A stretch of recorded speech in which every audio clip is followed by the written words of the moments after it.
Reason 3. Dark sun and blood moon. The sun shall be turned into darkness, and the moon into blood, before the great and terrible day of the Lord come. Joel chapter 2, verse 31. Before the day of the Lord, an incredible sign will be given. The sun will become dark, and the moon will appear as blood first. The day of the Lord will only be able to begin after this event occurs. Peter reiterated this fact when he spoke to the men of Judea and those who dwelt at Jerusalem on the day of Pentecost. The sun shall be turned into darkness, and the moon into blood, before that great and notable day of the Lord come. Acts chapter 2, verse 20. Based on the testimony of Joel and Peter, this is confirmed by two witnesses. This sign is a mandatory prerequisite that must be met prior to the beginning of the day of the Lord. It is both recorded in God's pure word and established by the testimony of two witnesses, Joel and Peter. To the best of my knowledge, the following are the only options that we have of this occurrence actually being recorded in Scripture. Immediately after the tribulation of those days shall the sun be darkened, and the moon shall not give her light, and the stars shall fall from heaven, and the powers of the heavens shall be shaken. Matthew chapter 24, verse 29. But in those days, after that tribulation, the sun shall be darkened, and the moon shall not give her light. Mark chapter 13, verse 24. And there shall be signs in the sun, and in the moon, and in the stars, and upon the earth distress of nations, with perplexity, the sea and the waves roaring. Luke chapter 21, verse 25. And I beheld, when he had opened the sixth seal, and lo, there was a great earthquake, and the sun became black as a sackcloth of hair, and the moon became as blood, and the stars of heaven fell unto the earth, even as a fig tree casteth her untimely figs, when she is shaken of a mighty wind. Revelation chapter 6, verse 12 and verse 13. And the fourth angel sounded, and the third part of the sun was smitten, and the third part of the moon, and the third part of the stars, so as the third part of them was darkened, and the day shone not for a third part of it, and the night likewise. Revelation chapter 8, verse 12. Pretribulational understanding categorizes all five of these passages as occurring within the tribulation period.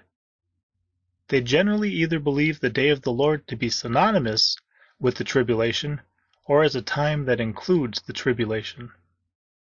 Therefore, to a pretribulationist, none of these mentioned events of a darkened sun and a moon can be the event prophesied of by Joel and confirmed by Peter. Though views vary about the previously mentioned passages as to the exact number of different events they speak of, I believe that there are only two. I believe the three excerpts from the Gospels and the Revelation 6 passage are all the same event. The sun be darkened, and the moon shall not give her light. The sun shall be darkened, and the moon shall not give her light. There shall be signs in the sun and in the moon. The sun became black as a sackcloth of hair, and the moon became as blood. Many pretribulational Bible scholars also believe that these all speak of the same exact event. The Revelation 8 passage, which is obviously different, would be another event occurring later. The third part of the sun was smitten, and the third part of the moon. Since both the Matthew and Mark accounts show this sign as happening after the abomination of desolation, we can be sure that the day of the Lord has not yet begun at that point. When ye, therefore, shall see the abomination of desolation, spoken of by Daniel the prophet, stand in the holy place. Whoso readeth, let him understand. Matthew chapter 24, verse 15. Immediately after the tribulation of those days shall the sun be darkened, and the moon shall not give her light, and the stars shall fall from heaven, and the powers of the heavens shall be shaken. Matthew chapter 24, verse 29. Matthew 24:15, abomination of desolation. Matthew 24:29, sun darkened, moon not giving light. 14 verses later. But when ye shall see the abomination of desolation, spoken of by Daniel the prophet, standing where it ought not, let him that readeth understand. Then let them that be in Judea flee to the mountains. Mark chapter 13, verse 14. But in those days, after that tribulation, the sun shall be darkened, and the moon shall not give her light.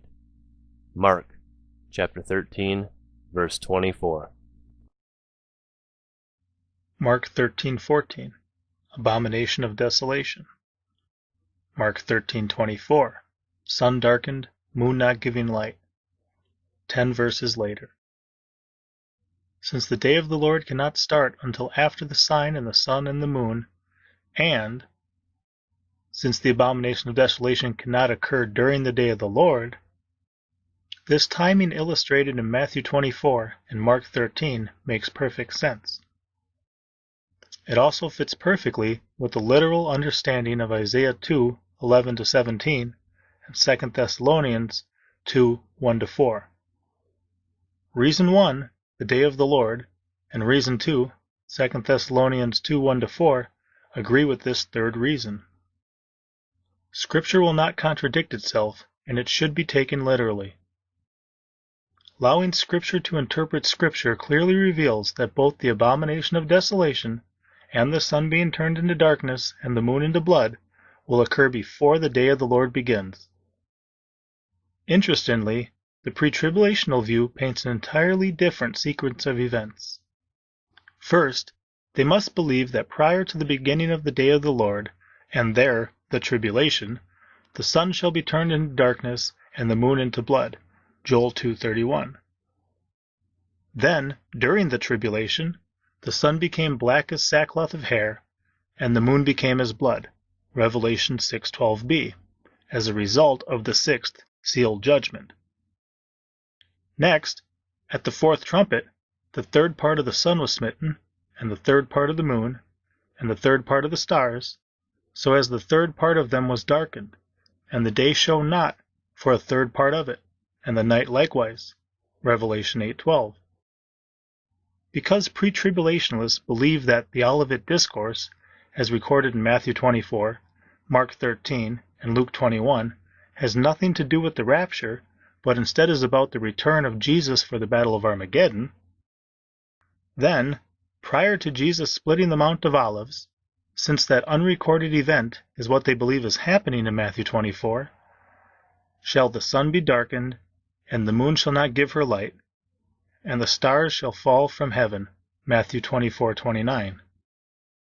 I understand that one of the reasons that God made the sun, moon, and stars was for signs, Genesis 1:14, but this seems as confusing as a child repeatedly flipping a light switch on and off. No potential option of the pre-day of the Lord, darkening of the sun, and blooding of the moon is left for this event actually being recorded in Scripture for the pre-tribulationists. Just 3 other similar events that are all not the right one. Conclusion. By the mouth of 2 witnesses, Joel and Peter, we can be confident that before the day of the Lord begins, the sun will be darkened and the moon will be bloodied. Since the abomination of desolation must occur prior to the day of the Lord, it makes sense that both Matthew 24 and Mark 13 mention the abomination of desolation before they mention the signs in the sun and the moon.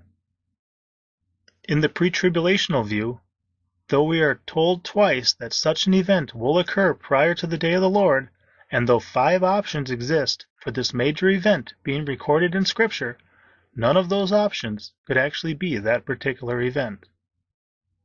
Thus far, all 3 of the reasons do not contradict each other in any way. Instead, they paint a simple and literal understanding of what God actually reveals in Scripture, using terms that He uses and defines. Narrow-minded media.